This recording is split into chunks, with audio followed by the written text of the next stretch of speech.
Good morning. I am Rev Julie Moret with the Agape International Spiritual Center, founded and directed by Rev Michael Bernard Beckwith. He sends you his love and greetings. And I am just so grateful to be able to provide another talk while wearing sweatpants. No, I'm not panning the camera down.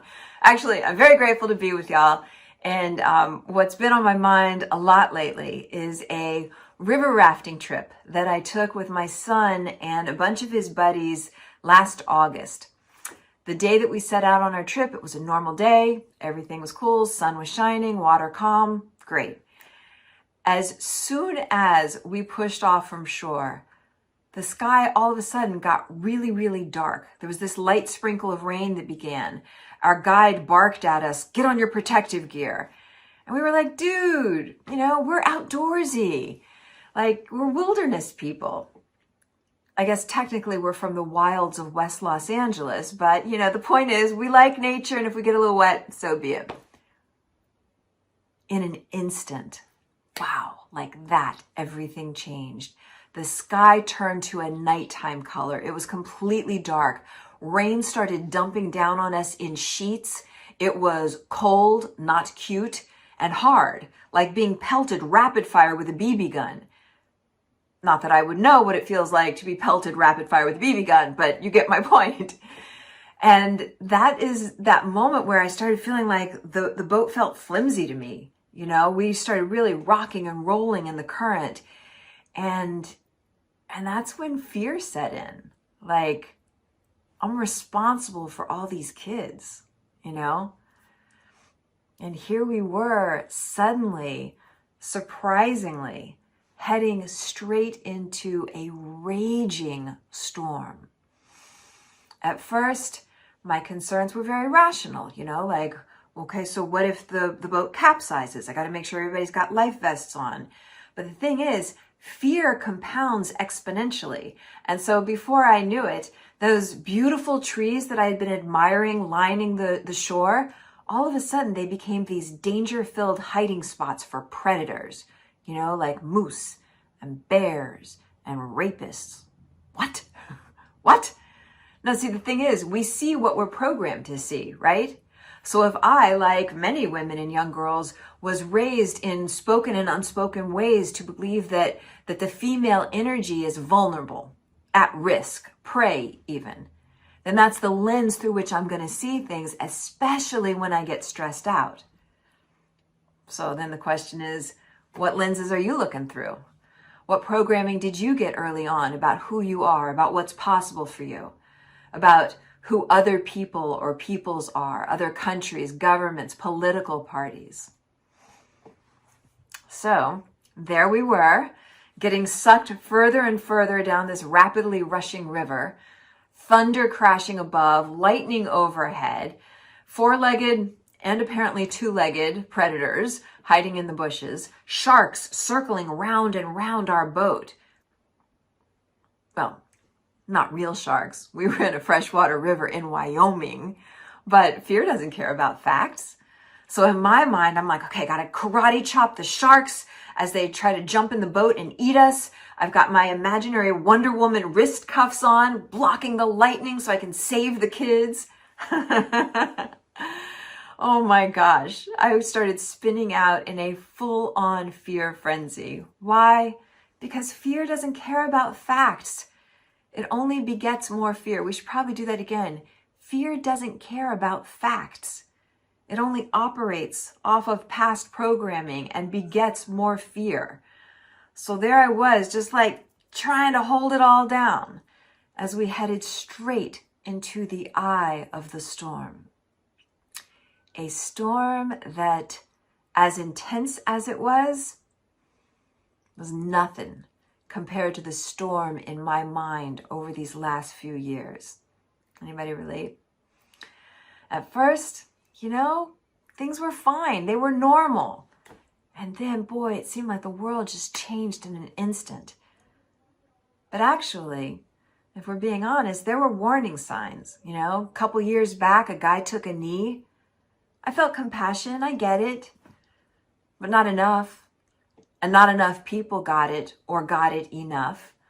So the knock at the door of our collective conscious just kept rolling round and round, stronger, louder, until the whole world got the message.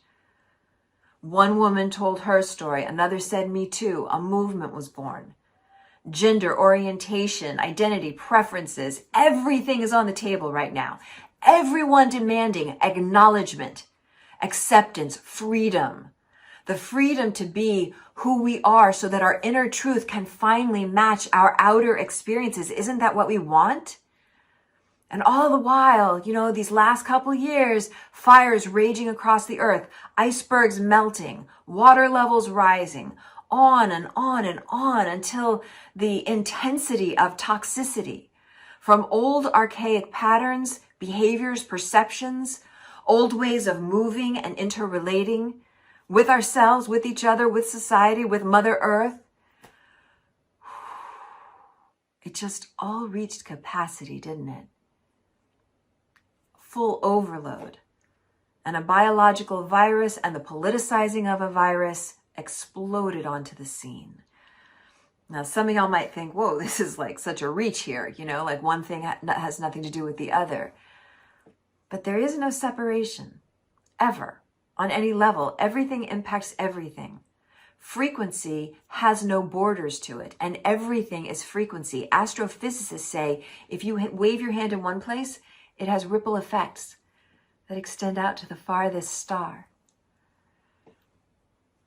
Even right now, we're together virtually, right? And it may seem like we're all in different places, but our frequencies are connected.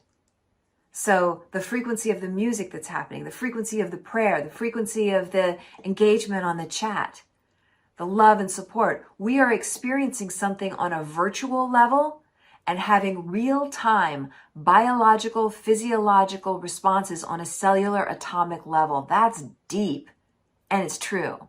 We, humanity, have been running so hard and so fast for so long. The thing is, we thought we were running vertically, like straight up to the mountaintop, the highest and best of everything. Get more, have more, be more, do more. But really, the truth of the matter is, society has been behaving more like an old flea-bitten dog chasing its tail. Ambition at the cost of meaning. Gluttony over generosity and service. It's just too much for too long. And the whole world came skidding to a halt. And at first, it was a little wacky. I think we all had like the selfie picture where you have your mask on for the first time. Like, what? Crazy. Wow. But then at some point, I think we also all had that moment these last couple of years where it was like, am I going to survive this thing? Can I keep my children safe? My loved ones? That's how I felt that day on the river, and if I'm being honest, I had warning signs there too. As we were driving to the river, yes, I saw some dark clouds over in the corner of the sky, but I didn't want to see them. I had plans, so I just ignored that section of the sky. And even the night before on the news report, the weather was predicting storms, but I gave my power over to the river company. If they say it's okay for us to go out on the water, must be. Ever do that? More likely, how often do we relinquish our own intuition, our choice, to an external entity? Oh, they must know better than me. That's the specialist. Nobody's more specialist than the gut inside of us, our intuition, our knowing. So today, that's why it is so important for us to discover and reprogram the invisible matrix back of everything. We want to pop the hood on our internal driving mechanism and the embedded operating systems within society that just run on autopilot until we consciously reprogram them. And I think it's time to do some conscious reprogramming, because otherwise stuff's going to just keep bubbling up. So what is this invisible matrix responsible for all of our thoughts, beliefs, and decisions? It is a complex grid of continuous connections and intersections between the three main structures of the brain and the frequency that we're all floating in.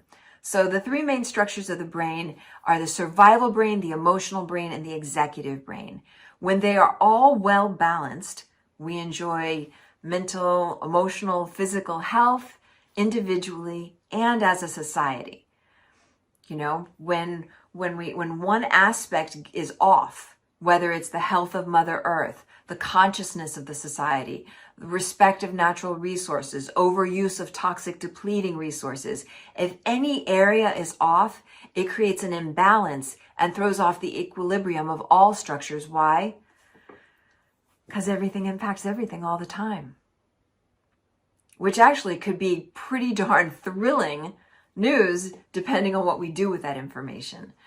So in order for us to navigate this matrix of operations, we're going to have something called neuro-emotional competency over our inner mechanisms and become fluent in the language of frequency. What? That's a lot of words. Why is she using so many words? I don't know. Here's the thing. I'm speaking about neuro-emotional health because, and I know that this isn't a psychology class, but the thing is we're going to need it. We're going to need some skills. We are not going through this moment in time and then we're just going to be done with it. You know, it wasn't just a blip that happened and we moved through. We're at the beginning of something. Humanity is in a moment of change. Something new is emerging and something old is crumbling away. We are literally living history right now. And the cool thing is, we're also the ones writing it, you know? So it's important to take a moment and kind of pop the hood on our inner control mechanisms, see what's going on inside, what lenses we're looking through, and how we can move forward in a more harmonious, unified, streamlined way. Does that make sense? So I'm going to do a little bit of information here and then we'll open it back up again.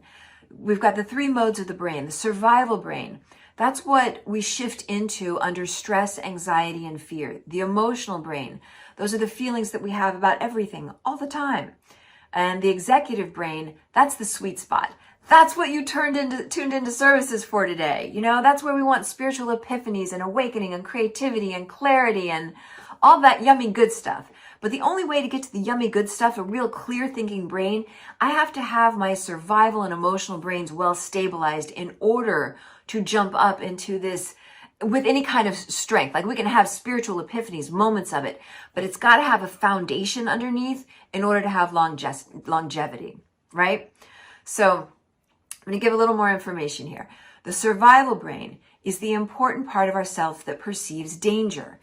Really, really important to have a survival brain, especially if you're like, you know, traipsing through an African savanna and a lion starts to size you up for lunch. Good to have a survival brain.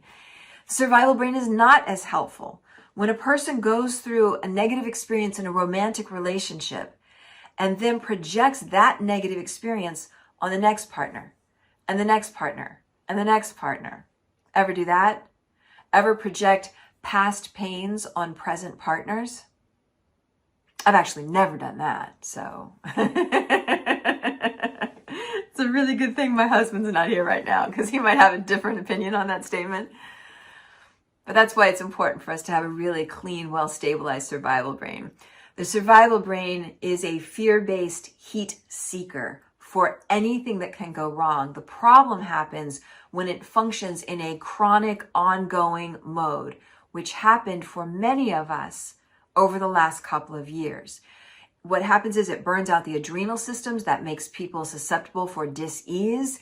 And since we attract at the level of our consciousness, when we focus on what we don't want, the subconscious mind can't discern the difference between a real event or an imagined event. So it just keeps hearing the thing that we don't want over and over and magnetizes us towards that. I'll give you a real life, very humiliating example of that. So I was staying in a hotel one time, skyscraper, like huge, hundreds of rooms, maybe thousands of rooms. And there was one person I didn't want to see. I had unfinished business with that person, and frankly, I just didn't want to finish it.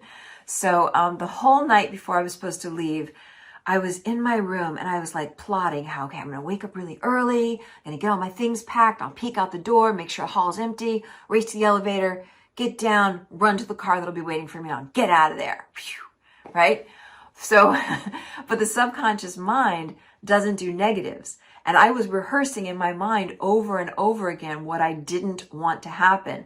So every time I thought, oh, I really don't want to see that person, my subconscious mind, which doesn't do negatives, just the way that it interpreted that is like, man, she is jonesing to see that person.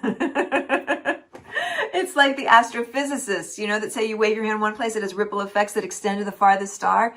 The intensity of my thoughts, that's the kicker. It's thoughts plus emotion is creative. So the intensity of my thought, not wanting to see that person, became like a heat-seeking device, seeping through the walls, going up and down the different floors till it found and locked in on that person. It was like, she wants to see you. So morning comes, I'm up at the crack of dawn, packed, ready to go. I peek out my hotel door, nobody's around. I race to the elevator. I'm like praying until the elevator door opens. Not there. I jump in the elevator, glide easily down. Elevator doors open wide at the lobby level. Bam! I was face to face with the one person in a sea of thousands, the one that I didn't want to see. Why? Because the subconscious mind doesn't do negatives and it focuses and attracts whatever it is that we focus on. So that's what happens. The brain locks in and focuses, especially when there's a heightened emotional state. So for example, if you're wanting money, focusing on how much of it you don't have will produce more lack. If somebody wants vitality, focusing on fear of a virus or getting old or not being strong enough will produce those results. If we want love, focusing on the mantra of, oh, there are no more good men, or women are crazy, or people disappoint, will produce those results as well. That's why I constantly post on my Instagram page, say it the way you do desire as opposed to what you do not desire. Say what you do want as opposed to what you do not want. Our mission is to withdraw our attention away from undesirable conditions. This is not spiritual bypass. I'm not pretending that something isn't happening that is happening. I'm just not giving it my juice. I'm not giving it my energy. And then I gush energy. I gush focus and intensity and passion and feeling towards what I do desire. Because I want to embody, let's embody the vibrational match of what is desired. In this moment, become aware. What is it that you want? What do you really want? What are you ready to anchor, to be, to beam in this life? Get a feeling tone of it. Peace, love, prosperity, justice, freedom, integrity, creativity, beauty, wholeness. Get yourself in the frequency, the feeling tone, and just beam it, be it. No matter what the diagnosis is, no matter what the prognosis is, no matter what anybody told you or the old story or the new story or anything, in this moment, be it and let the world have to readjust itself to meet you where you choose to live. Cool? So, a couple years ago, our sweet little world went into survival mode. And that's partly for good reason, right? There were things happening, made sense, but the issue is that fear begets more fear. And in order to have the clear executive mind that we need so that we can tease out real concerns from false fears, we're going to have to tend to our survival brain, which is really tricky because the survival brain likes to masquerade as a rational brain, right? So all three modes of the brain, survival, emotional, executive, all are very important. But the one that the world and many of us have been in and that needs the most attention first is the survival brain. So that's what I'm going to focus on right now. And I post about this on my Instagram, Rev Julie Moret. So you can always check there for videos that give more detail about this if you're interested. So we'll do a little pop quiz. So you can see if you could tell the difference between your survival brain and your clear thinking executive brain. Because the survival brain likes to masquerade as our clear thinking executive brain. So pop quiz question number 1. It's 2:00 in the morning and you are suddenly compelled to post what you really think and feel about your boss. You hesitate a little bit when you get to the part about calling him a stain on the soul of humanity, but then you hear this voice inside your head, pounding, beating, louder and louder. Maybe it's your guides, maybe it's your angels, maybe it's God, we don't know, but it's saying, do it, do it, do it. Is that A, your fear-based survival brain, or B, the solution-focused executive brain? You could put in the chat what you think. And of course, it is the survival brain freaking out, but making you think like it's really important that you post this crazy online right now. Pop quiz question number 2. Your partner is sleeping peacefully right next to you, looking so sweet. And then you start to spiral off into some kind of negative fantasy about the party that the two of you are going to the next night. And what if he goes and he starts chatting up your mortal foe, and you get so angry and so worked up that you go and you shake your partner awake and you say, this relationship is over? Is that A, way too much information because it's actually something I've done? Or is it B, the wise, discerning decision because it is always better to leave a relationship than face your feelings? Or is it C, the survival brain, trying to get out of dealing with old, painful programming? There were 2 answers to that one. Alrighty, so we'll see how you did with that. The point of bringing all of this up is because the world went into survival mode these last few years, and in order for us to get out, individually and collectively, we got to understand the mechanics of it. So here's how it works. Survival brain has 4 primary responses: fight, flight, freeze, and appease. Take a moment and consider, what's your go-to strategy when you find yourself in a challenging situation? You know, do you come out swinging? Do you freeze up? Do you run away? My personal favorite is freeze. That's like, I just rock at freeze. I was in the Los Angeles airport one time, and I saw Reverend Bernard Beckwith, and which shouldn't have been a surprise to me because we were both going to the same place on the East Coast for a speaking event. But my natural response to life in general is freeze. So when I saw Reverend Michael, who by the way I'm friends with, but you know, freeze is like my go-to. So I saw him at my gate, and I immediately made the rational choice to drop to the ground in the airport behind a row of chairs. And I was like keeping one eye on him, and I called my husband real quick, and I'm like, Reverend Michael's in the airport. And my husband said, of course he is. You're going the same place. But fear doesn't care about facts. So I was like, And so my husband's like, okay, breathe. Take a breath. And that's all I needed. I just had to take my minute. Reverend Michael boarded the airplane. A couple minutes later, I got myself together. I boarded the airplane. I passed by his seat. And I was like, hey, Rev, sup? Because see, I'm cool like that. As long as I take my moments to like calm down a little bit. And by the way, if we could just keep that between us, I would greatly appreciate it. But take a moment, consider, what is your main survival strategy? Fight, flight, freeze, or appease. Whatever it is, there's some things that we can do, and I will definitely post this on my social media. There's some things that we can do to become more regulated, to soothe the survival brain. So one is a regulating breath. That we can do together. You breathe in through your nose slowly, fast. Breathe in through your nose like swift. And then very slowly, release out. Breathing in again.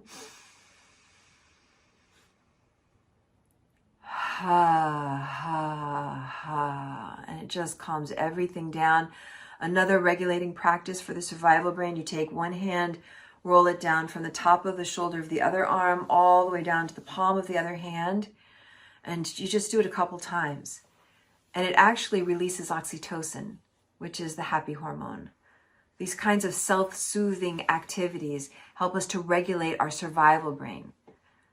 You know, when I was on that raft trip, the only way to get to that end dock point was through the storm. We couldn't pull over and call an Uber, like, get us out of here. You got to go through it to get to it. We, humanity, oh man, we're in the river now, aren't we? You know, we've been riding the rapids, and they are big ones.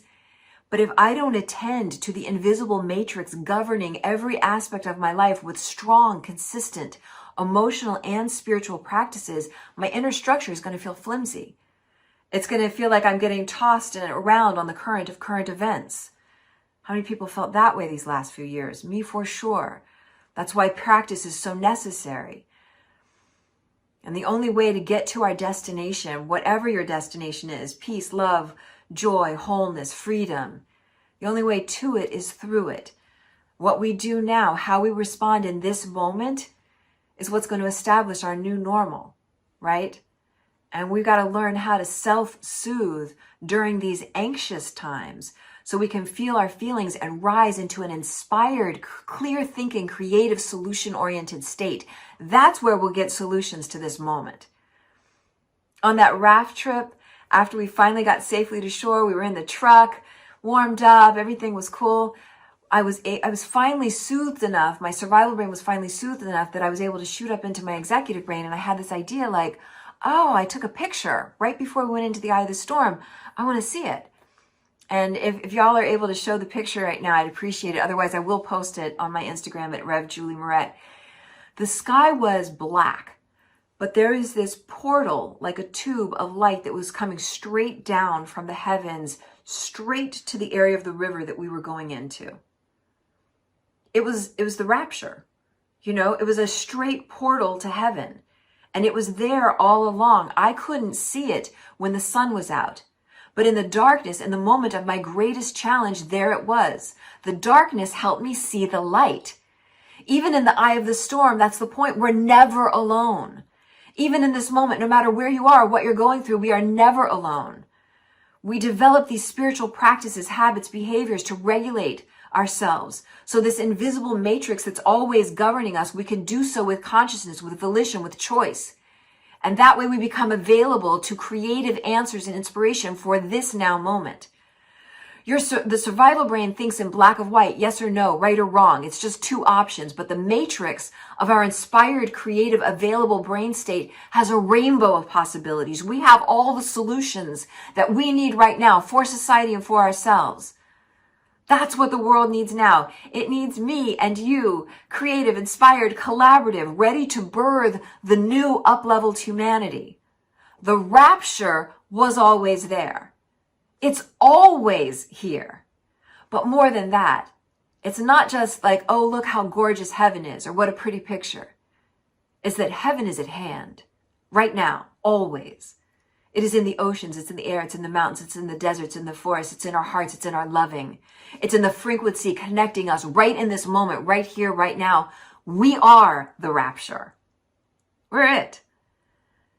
And we are literally living history right now. Cool thing is, we're also the ones writing it. So I say, let's write wisely. And let's write from our hearts. Yeah? Many blessings to you. Sending you much, much love. And I guess the next time I see y'all in person, I'll have to, have dress pants on too. No more sweatpants.